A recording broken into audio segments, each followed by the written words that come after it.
হে ভগবান, কত বড় গলা সবাইকে বলেছি আমার মেয়ে তো প্রেমই বোঝে না। পৃথিবীর সব ছেলেদেরকে ভাই আর দাদা মনে করে, রাস্তা দিয়ে যখন হাঁটে তখন মাটির দিকে তাকিয়ে হাঁটে। আসলে যে তুই এত পাকা সে তো আমি মা হয়েও কিছু বুঝতে পারিনি। এই প্রেম যে করিস, প্রেম ভালোবাসা সম্পর্কে কি বুঝিস রে? বলতে একটু শুনি। অবশ্য বললে আমি কিছু বুঝবো না, তো আমার তো মাথার উপর দিয়ে যাবে, কারণ এত বয়সে এখনো বুঝে উঠতে পারলাম না প্রেম ভালোবাসা কাকে বলে। আর তুই যেরকম চালাক, এরকম চালাক তো আমি ছিলাম না, আর জীবনে কোনোদিন হতেও পারবো না। ওর মামা মাসি কাকা জ্যাঠা পিসি সবাই কত ভালোবাসে ওকে, সব সময় ওর প্রশংসা করে। ওরা যদি জেনে যায় আমার মেয়ে এই বয়সে প্রেম করে, ছেলে মেয়েরা কত ভালো লেখাপড়ায়, কেউ এই বয়সে প্রেম করেনি, সবাই জেনে গেলে আমি কি করবো? সবাই তো আমাকেই বলবে।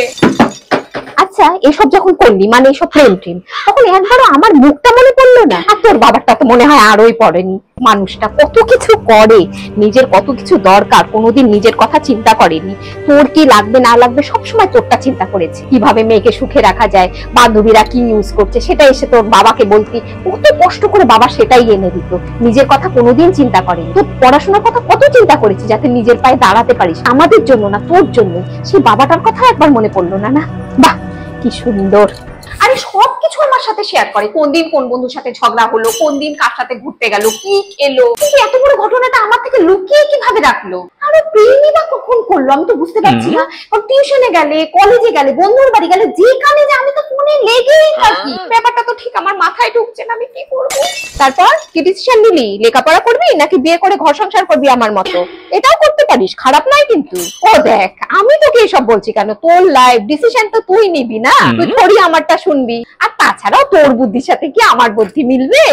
ছোটবেলা থেকে আজ অব্দি কিসের অভাব দিয়েছি ওকে? সাধ্যের মধ্যে যতটুকু পেরেছি সবকিছু করেছি। হাতে যখনই কিছু টাকা থাকে সব তো ওকেই দিই, ওর জন্যই জিনিস কিনি। কোনোদিন কোনো বন্ধু বান্ধবের সঙ্গে মিশতে বারণ করিনি, ঘুরতে বারণ করিনি, সবসময় বন্ধুর মতো মেশার চেষ্টা করেছি। সেই মেয়ে কি করে এরকম কাজটা করতে পারলো? আমাদের সময় আমরা তো এত পাকা ছিলাম না রে। বুঝলাম এখনকার দিনে ছেলেমেয়েরা একটু বোঝে বেশি, স্মার্ট হয়, কিন্তু তাই বলে এত বেশি সমাজ ধরে সবার অজান্তে এত বড় একটা ঘটনা ঘটিয়ে চলছিস। কাউকে একটু ভুল করে টের পেতে দিবি না? তুই অনেক কিছু করতে পারিস, এই মেয়ে অনেক কিছু করতে পারে। আমার মেয়ে এরকম ছিল না, মা হয়ে মেয়েকে চিনবো না? ও নিজে থেকে এরকম কাজ করতেই পারে না। উস্কানি, সব উস্কানি, সঙ্গদোষ। ওই নতুন করে দুজন বন্ধু জুটেছে, ওরাই ওর মাথাটা খেয়েছে। প্রত্যেকটা সাবজেক্টে এবার কম নাম্বার পেয়েছিস, মনে অনেক কষ্ট পেয়েছি, কিন্তু কিচ্ছুটি বলিনি, কারণ মেয়েটা তো আমার অনেক খাটে। যদি কিছু বলি মেয়েটা মনোবল হারিয়ে যাবে। কিন্তু মেয়েটা যে আসলে পড়াশোনার আড়ালে অন্য পড়াশোনা করছে সেটা তো তোমার মা বুঝতে পারেনি। আরে যদি পাড়ার কারো সম্পর্কে শুনতো যে কেউ প্রেম করে বা পালিয়ে গিয়ে বিয়ে করেছে, ও সবসময় আমাকে বলতো, মা কেন এগুলো করে বলো তো? মানুষের জীবনে সবচেয়ে আগে লেখাপড়া, কেরিয়ারে এগুলো। মা তুমি চিন্তা করো না, আমি তো কোনোদিন এগুলো করবো না। আমি কি করে জানবো তলে তলে আমার বাড়িতে এগুলো হচ্ছে? যার সঙ্গে তোর এসব চলছে, মানে আর কি তোদের ভাষায় ওই প্রেম ভালোবাসা, সে নিশ্চয়ই আমাদের থেকে অনেক বেশি ভালোবাসে তোকে। সে জানে যে তুই এখনো নিজে হাতে খাস না, তোকে খাইয়ে দিতে হয়। নিজে হাতে খেতে বললে আমাকে বলিস না মা নিজে হাতে খেতে ইচ্ছে করে না। তারপর রাতে যতক্ষণ তোর মাথায় হাত না বুলিয়ে দিই তোর ঘুম আসে না। আর একটু বেশি হাঁটলে তোর পায়ে ব্যথা করে, তখন তুই রাতে কি বলিস? মা সারা রাত জেগে থাকো, তাতে কি আছে, কিন্তু আমার পাটা টিপে দাও। একটাই মাত্র মেয়ে আমাদের, ওকে নিয়েই তো আমাদের সব স্বপ্ন। বড় হবে, নিজে পায়ে দাঁড়াবে, তারপর যদি উপযুক্ত ছেলে পায় তাহলে বিয়ে করবে। না হয়তো উপযুক্ত ছেলে দেখে আমরাই ওকে বিয়ে দেবো। জীবনে কিছুই হলো না, কিন্তু প্রেমে পড়ে গেল। ওই যে দুদিন ঠিক মতো কথা বলছি না, এখন আমার পেছন পেছন ঘুরে বেড়াচ্ছে। এখন মায়ের আদর চাই কেন? এখন মায়ের আদর চাই কেন?